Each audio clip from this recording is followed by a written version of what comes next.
भारत की जमहूरियत की तल्ख हकीकत ये है कि जिसकी सियासी आवाज होगी उन्हीं के मसाइल को, उनकी तकालीफ को जमहूरियत में सुना जाएगा। मुसलमान मेंबर्स ऑफ पार्लियामेंट सिर्फ 6% है। अब इसका कौन जिम्मेदार है बताइए? आप होते कौन है मुझे बोलने वाले कि मैं क्या पहनूं क्या नहीं पहनूं? प्रधानमंत्री तो लंबी लंबी छोड़ के, अगर आपको चलिए मान ली प्रधानमंत्री की बात जो बोल रहे हैं, फिर प्रधानमंत्री मुंह क्यों नहीं खोल रहे हिजाब के ऊपर, निकाब के ऊपर? असद साहब, आपकी पार्टी के बारे में पढ़िए या वेबसाइट में देखिए तो कहा जाता है कि दक्कन के मुस्लिम के लिए पार्टी शुरू हुई, लेकिन आप पे ये भी कहा जाता है कि एआईएमआईएम हैदराबाद से बाहर जाती है, बंगाल में जाती है, बिहार में जाती है। तो जिस पॉलिटिकल पार्टी की आप मुखालफत करते हैं बीजेपी, आप तो एक्सपैंड करते हैं, लेकिन अल्टरनेटिव फायदा जो है वो बीजेपी को होता है। ये आपका ओपोनेंट्स आप पे आरोप लगा? नहीं नहीं, ये अपोनेंट्स का जो आरोप है इसका कोई एम्पिरिकल डेटा इनके पास नहीं है और ना तो कोई प्रूफ है। ये खुद बीजेपी को नहीं हरा पा रहे हैं और जब इनको शिकस्त हो जाती है तो ये नहीं बोल सकते कि इनका जो अक्सरियती तबके का वोटर है, चाहे वो ओबीसी हो या दलित समाज का हो या अपर कास्ट हिंदू कम्युनिटी का, वो बीजेपी के तरफ राग़िब हो चुका है। भारत की जमहूरियत की तल्ख हकीकत ये है कि जिसकी सियासी आवाज होगी, जिसके सियासी नुमाइंदे होंगे, जिसका पॉलिटिकल एम्पावरमेंट होगा, उन्हीं के मसाइल को, उनकी तकालीफ को जमहूरियत में सुना जाएगा। अब पार्लियामेंट में मुसलमान मेंबर्स ऑफ पार्लियामेंट सिर्फ 6% है। अब इसका कौन जिम्मेदार है बताइए?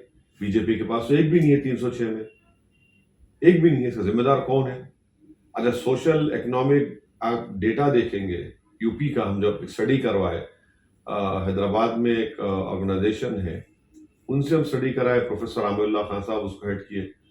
भाई, गरीबी में सबसे ज्यादा गरीब मुसलमान उत्तर प्रदेश में, बेरोजगारी में सबसे गरीब, सबसे कम कम 2 एकड़ जमीन किसी के पास है तो मुसलमान को 1.70, highest drop out rate, lowest graduate 3%।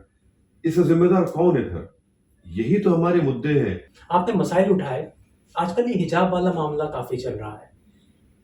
इसमें कई लोग ऐसे भी हैं जो बीजेपी की तरफ से, जैसे आरिफ मोहम्मद खान है, केरल के गवर्नर है, उनका कहना ये है कि ये माइनॉरिटी विमेन को कहीं ना कहीं दबाने की कोशिश है। आरिफ मोहम्मद खान साहब क्या मुहद्दिस है, और सबसे अहम बात यह है, आप गवर्नर हैं, आप संविधान और आइन के रखवाले हैं ना। क्या आपको नहीं मालूम पुट्टुस्वामी जजमेंट सुप्रीम कोर्ट ने क्या कहा कि फ्रीडम ऑफ चॉइस अब भारत में फंडामेंटल राइट है। आप होते कौन है मुझे बोलने वाले कि मैं क्या पहनूं क्या नहीं पहनूं, क्या खाऊं?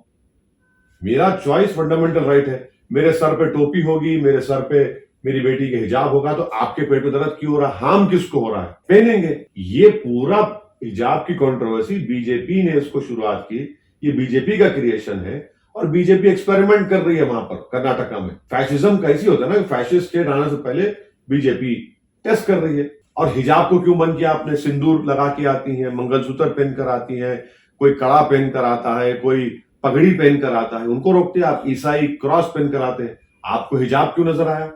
दूसरे रिलीजियस सिंबल्स आपको नजर क्यों नहीं आए? आर्गुमेंट दिया था एज अ रिफॉर्म। क्या रिफॉर्म?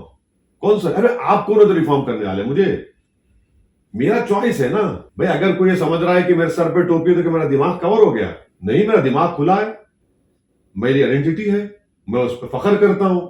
ना मैं आपको फोर्स कर रहा हूं कि भाई मैं इंटरव्यू दूंगा सुमित को, जब तक वो टोपी ना पहने नहीं दूंगा इंटरव्यू। मेरे पास आप वहीं पे मत पहनिए।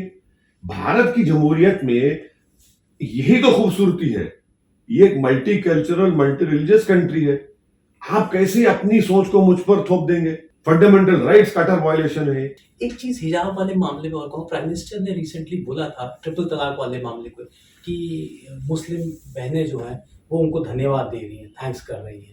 आपको लगता है कि इस पर्टिकुलर इशू पर या इवन ट्रिपल तलाक पर बीजेपी ने कॉन्स्टिट्यूएंसी को ट्रिपल, देखिए 2019 और 2014 का जो डेटा है, 2014 में बीजेपी को 6% मुस्लिम वोट मिला, 2019 में भी 6% मिला।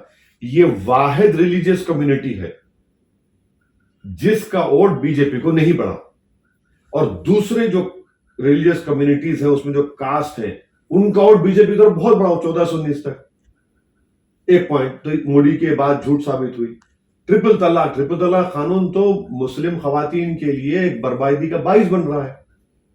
आप उसको शादी मुसलमानों में शादी तो एक कॉन्ट्रैक्ट है, आप उसको क्रिमिनल प्रोविजन का, पीनल प्रोविजन कैसा लेकर आए? और कौन उसको प्रूफ करेगा कोर्ट में कि ट्रिपल तलाक हुआ था? तो प्रधानमंत्री तो लंबी लंबी छोड़ते हैं। अगर आपको, चलिए मान लिए प्रधानमंत्री की बात जो बोल रहे हैं, फिर प्रधानमंत्री मुंह क्यों नहीं खोल रहे हिजाब के ऊपर, निकाब के ऊपर? वहां पर तो बच्चियां पढ़ना चाह रही है ना, मुस्लिम बच्चियां स्कूल कॉलेज जाकर। वो लड़की स्कूटर पे जा रही है, टू व्हीलर पर जा रही है, वो खुद उसका एम्पावरमेंट है, इंडिपेंडेंटली स्कूटर पर जा रही है अपने कॉलेज को।